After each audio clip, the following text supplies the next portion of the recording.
हदीस पाक में फरमाया कब्र में सजा मिलने लगेगी तो सामने नमाज आ जाएगी, फिर कोई सजा मिलने लगेगी तो सामने सदका आ जाएगा, फिर कोई सजा मिलने लगेगी तो किसी से की हुई भलाई। थोड़ी थोड़ी तैयारी रखो, थोड़ी थोड़ी खैर रखो, थोड़ा थोड़ा किसी मिस्कीन को खिलाते रहो, छुपा छुपा के पीर जुमेरात का रोजा रखते रहो। कभी कभी सारे घर में सोए हो तो रात को उठ के नफल पढ़ लिया करो, कुछ राज न्याज कुछ नेकियां छुपा के रख लो। वो बड़ा करीम है, ये जो छुपी हुई नेकियां होती हैं इन पर बड़ा ही फजल फरमाता है। वो बड़ी मजेदार काम आ जाएंगी, उनका बड़ा नतीजा निकलेगा, सुबह कयामत बड़ा एजाज मिलेगा। अल्लाह के हुजूर पजीराई है उन नेकियों की। अपनी आखिरत के लिए उन नेकियों को तैयार करके रखें। अपनी भी तैयारी करनी है, लेकिन जो अपने चले जाए ना उनको भूलना नहीं।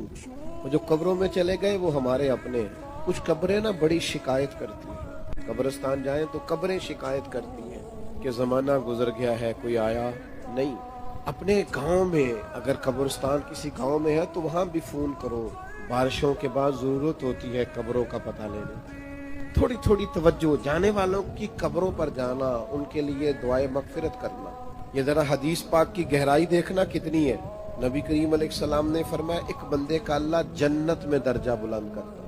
तो दर्जा तो बुलंद होता है बंदा नेकी करे तो आखिरत तो दारुल जजा है, वो दारुल अमल है ही नहीं। अब दर्जा क्यों बुलंद हो रहा है?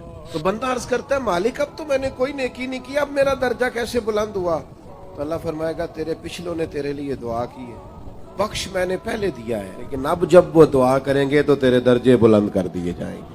ये जो खत्म शरीफ है ये महाना या सालाना नहीं, ये रोजाना, हर रोज कुछ ना कुछ इसाले सवाब, हर रोज दुआए मगफिरत, हर रोज जाने वालों को याद करना। मैं आपसे एक बात अर्ज करूं, मुझे आज तक किसी ने बुलाया नहीं खत्म के लिए कि मेरे परदादा का खत्म है। आप गए कभी किसी ने दावत दी हो परदादा जी का खत्म? बोलो ज्यादा से ज्यादा दादा, वो भी बड़ी मुश्किल से, वरना वालिद तक लोग रहते हैं। क्यों नहीं, क्यों भूल गए हम नस्ल नहीं है उनकी। परदादा ना होते तो दादा होते थे। तो हम भूल जाते हैं अपने बड़ों को। अपनी नस्लों को याद रखें, उनके लिए दुआएं बख्शिश करें, उनका ख्याल करें। खास तौर पर इसाले सवाब का एहतमाम गाहे गाहे करें, ये बड़ा जरूरी है। और करीबी जब दुआ मांगते हैं ना, जब भाई दुआ मांगता है तो जरा दर्द से मांगता है, बेटा दुआ मांगता है तो जरा दर्द से मांगता है। जब अपने कोई दुआ मांगते हैं तो फिर उनकी दुआओं का अंदाज कुछ और तरह का होता है। एक तो अपनी आखिरत की तैयारी करें, एक जो गुजर गए उनको भी भुलाए नहीं, उनके लिए भी तैयारी रखें।